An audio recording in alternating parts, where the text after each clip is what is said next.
이번 시간에는 우리 배열 수식 찾기에 대해서 같이 한번 살펴보도록 하겠습니다. 유형 3번 문제요. 3번 문제 보니까 결제 여부가 완료인 그랬습니다. 그러면 결제 여부에서 완료랑 똑같은 거 찾아라. 그렇게 이제 조건 써주면 되겠죠. 해서 결제 여부가 완료다. 그러면 완료가 지금 이곳에도 있고 이곳에도 들어있고요. 이곳에도 들어있습니다. 그 중에서 이제 두 번째로 많은 인원 구하래요. 그러면 지금 결제 여부가 완료인 것들 중에서 이제 인원을 살펴보게 되면 지금처럼 이렇게 이제 들어있어요. 자, 이 인원수 중에서 가장 큰 게 50이고요. 그 다음에 두 번째로 많은 거 그랬으니까 두 번째로 많은 인원이 35명입니다. 그럼 이 35명을 찾겠죠. 찾은 다음에 이 35명의 숙박을 뒤에 11번 셀에다가 표시해라 라고 했습니다. 그때 35명의 숙박의 값이 뭐예요? 펜션이죠, 펜션. 해서 이 자리에다가 펜션하고 그 값을 이제 계산하라는 거죠. 자, 그러면 일단은 우리가 두 번째로 많은 인원, 그거부터 한번 구해보자고요. 그때 이제 라지라는 함수, if라는 함수, 이 두 개의 함수를 가지고 우리가 구해주면 되겠죠. 해서 일단은 는 먼저 써주고요. 자, 일단은 라지하고 요걸로 이제 시작할게요. 라지라고 써주고, 그래서 if 함수도 같이 쓰라 했으니까 우리 if 열어주고요. 그리고 가로 열어주고, 그리고 우리 조건 이제 써주면 되겠죠. 자, 결제 여부가 이곳에 들어있는데 이곳에서 뭐랑 똑같은 거 찾아라. 우리 완료랑 똑같은 거 찾아라. 그렇게 해서 이제 쌍따옴표 닫아주고, 그리고 나서 이제 조건 다 썼으니까 컴마 찍어주고요. 결제 여부가 완료인 그 데이터에 어떤 거를 구해라. 우리 인원에서 두 번째로 많은 값, 인원들 중에서 두 번째로 큰 값을 구해라 라고 쓸 겁니다. 그래서 이 조건에 만족하는 그 값들 중에서 인원을 반환시켜라. 반환시킨 다음에 그 다음에 거기서 이제 라지 몇 번째로 큰 거, 두 번째로 큰 값을 추출해 주세요. 그렇게요. 해서 이 조건에 만족하는 그 데이터에 인원수를 반환해 달라. 그러면 이제 if에서 결제 여부가 완료인 그 데이터에 인원수가 쭉쭉 나오겠죠. 그 인원수들 중에서 라지 큰 값을 구해라. 몇 번째로 큰 값, 두 번째로 큰 값을 구해 달라. 이렇게 이제 써준 거예요. 그리고 나서 이제 컨트롤 시프트 엔터만 땅 하고 누르게 되면 이제 35명 하고 나오는 거 맞죠? 아까 제일 큰 게 50이었잖아요. 그죠? 결제 여부가 완료인 것 중에서 우리가 제일 큰 게 50이었고 두 번째로 큰 게 35였습니다. 그러면 지금 여기다 쓴 식 좀 보자고요. 여기다가 지금 방금 제가 쓴 식이 지금처럼 이렇게 이제 작성했어요. 자, 그럼 여기서 구한 우리 두 번째로 큰 값 있죠? 그게 지금 이 범위에서 몇 번째 위치에 있는지 그거를 이제 반환시켜야 됩니다. 그때 이제 우리가 매치라는 함수를 사용하면 되겠죠?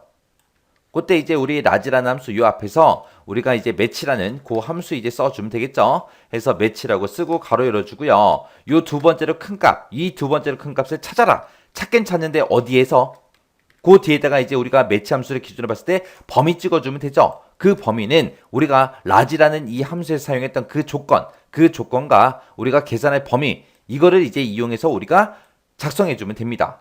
자, 그럼 요거 좀 복사 좀 할게요. 요만큼 복사해서 그 뒤에다가 이제 붙여넣기 좀 할게요. 붙여넣기 해놓고 우리가 조건 쓸 거니까 지금처럼 가로로 묶어서 지금처럼 조건 이렇게 써주고 조건 곱하기 이 범위 이렇게 해서 우리가 작성해주면 됩니다. 해서 우리가 결제 여부가 완료인 그 데이터들의 인원에서 여기서 구해놓은 두 번째로 큰 값, 그 값의 위치를 찾아라. 그때 위치를 찾긴 찾는데 그때 어떻게 찾아라? 정확하게 일치하는 그 값으로 찾아주세요라고 옵션을 지금처럼 이렇게 이제 0 써준 겁니다. 해서 매치라는 함수를 기준으로 보게 되면 요만큼 이제 찾을 값, 그리고 요만큼 이제 범위가 되는 거고요. 그리고 맨 뒤에 있는 0이 이제 옵션이 되는 거예요.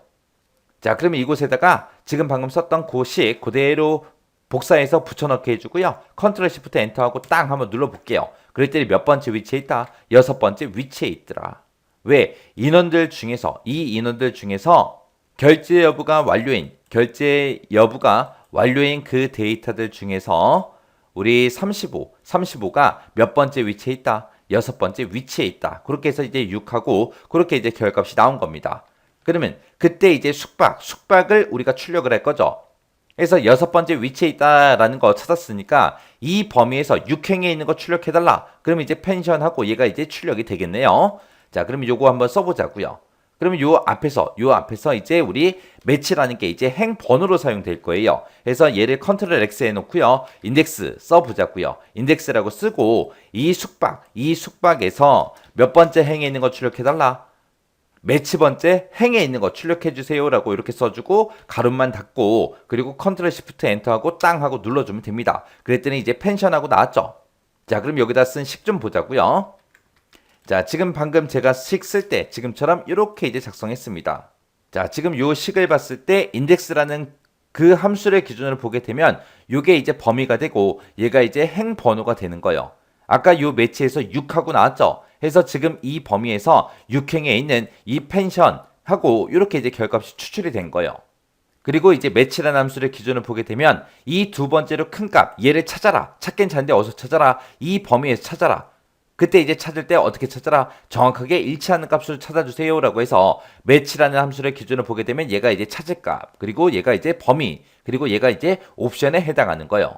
그때 여러분들이 잊어버리면 안 되는 게 뭐예요? 지금 여기다 썼던 그 조건과 그 범위, 그거를 우리가 여기서도 똑같이 이제 사용을 하더라. 그거 이제 잊어버리면 안 됩니다. 그래서 이런 형태로 시험 문제가 많이 나오기 때문에 아예 공식처럼 그냥 외우세요. 모르겠으면 외우세요. 해서 우리 배열 함수 중에서 이렇게 이제 인덱스하고 매치 함수 써서 이렇게 이제 결과 구하는 게 우리 배열 함수 중에 가장 어려운 그 문제입니다. 근데 지금 우리 유형 1번하고 2번하고 3번하고 이렇게 풀어보시면 아시겠지만 얘가 아예 공식처럼 그렇게 정해져 있다고요. 해서 여기다가 쓴 거 그거 그대로 그 뒤에다가 우리가 붙여넣기 해서 조금만 형식만 이제 만들어주면 된다. 그것만 하면 쉽게 문제 풀 수 있어요. 아예 공식처럼 외우고 지나가세요.